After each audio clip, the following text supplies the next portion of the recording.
পালকের রান্নাঘরে তোমাদের সকলকে জানাই অনেক অনেক স্বাগত। সর্ষে শাক তোমরা তো খেয়েছই, আজকে বানাবো সর্ষে শাকের লুচি।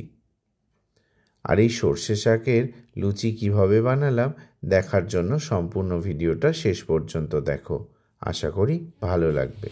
এই দেখো বন্ধুরা, সর্ষে খেতে চলে এসেছি। আর এই যে সর্ষে শাক, এই সর্ষে শাকের লুচি হবে। এই সর্ষে পাতা, কচি কচি পাতা, এগুলো তুলবো, অনেকগুলো তুলবো। চলো, এই দেখো। ঠাকুরবাড়িতে যে সমস্ত রান্না হয় তার মধ্যে কিন্তু অন্যতম জনপ্রিয় রেসিপি এই সর্ষে শাকের লুচি। এই সর্ষে শাকের লুচি বেসিক্যালি শীতকালের দিনে করা হতো, কারণ সর্ষে শাকটা শীতকালেই বেশি পাওয়া যায়। আর এই রান্নাটা আজকে হবে এক্সপেরিমেন্টাল, কারণ এর রেসিপি আমার জানা নেই। আমি নিজের মন থেকে এই রেসিপিটা তৈরি করছি, কারণ রেসিপির নামটাই আমি কেবলমাত্র শুনেছিলাম। এটা তৈরি করতে কি কি লাগে তা আমার জানা নেই। তো আমি আমার নিজের মন থেকে এই রান্নাটা করব। তো চলো রান্নাটা দেখতে থাকো, আশা করি তোমাদের ভালো লাগবে। আমাদের মাঠ থেকে সর্ষে শাক নিয়ে এসেছিলাম, আর এই সর্ষে শাকটা ভালো করে ধুয়ে নিয়ে জল ঝরিয়ে নিয়েছি। আর শাকটাও বেছে নিয়েছি। এই দেখো, শাকটা কিন্তু একদম কচি আর ভীষণ ফ্রেশ। এবার আমি গ্যাসটা জ্বেলে নিয়ে কড়াইটা বসিয়ে দিয়েছি। এবার শাকটাকে সেদ্ধ করে নেব।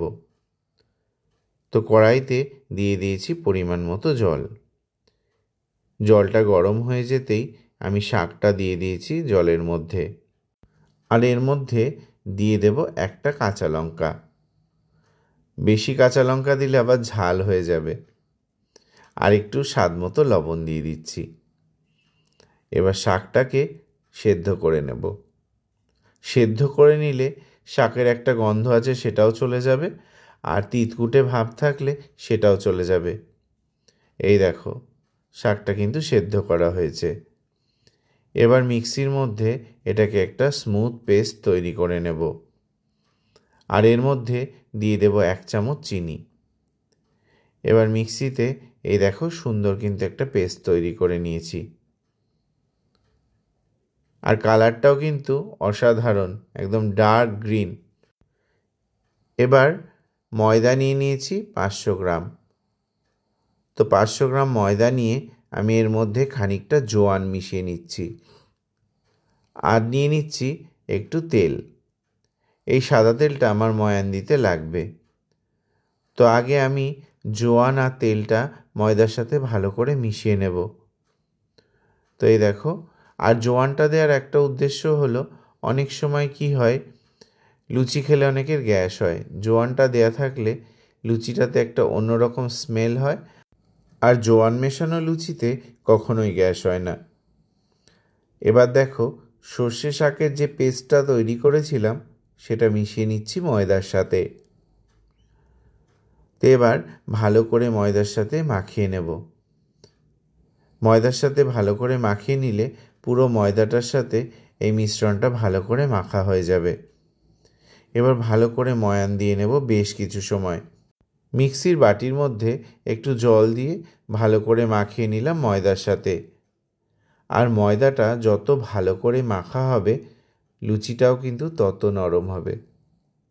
এবার পরিমাণ মতো জল দিয়ে ভালো করে ময়দাটাকে ঠেসে মেখে নেব।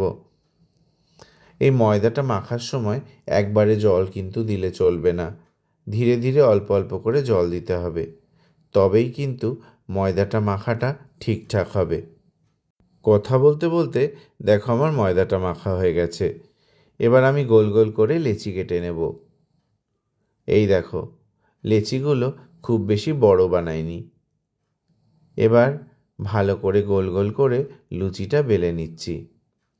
লুচিটা এত সুন্দর কালারফুল লাগছে, তোমাদেরকে কি বলবো, তোমরা দেখেই বুঝতে পারছো। আজকের এই রান্নাটা কিন্তু একদমই এক্সপেরিমেন্টাল। আমরা এর আগে পালং শাকের লুচি বা অন্যান্য জিনিস দিয়ে লুচি বানিয়েছি, কিন্তু সর্ষে শাকের লুচিটা এই ফার্স্ট টাইম। আশা করি ভালোই হবে।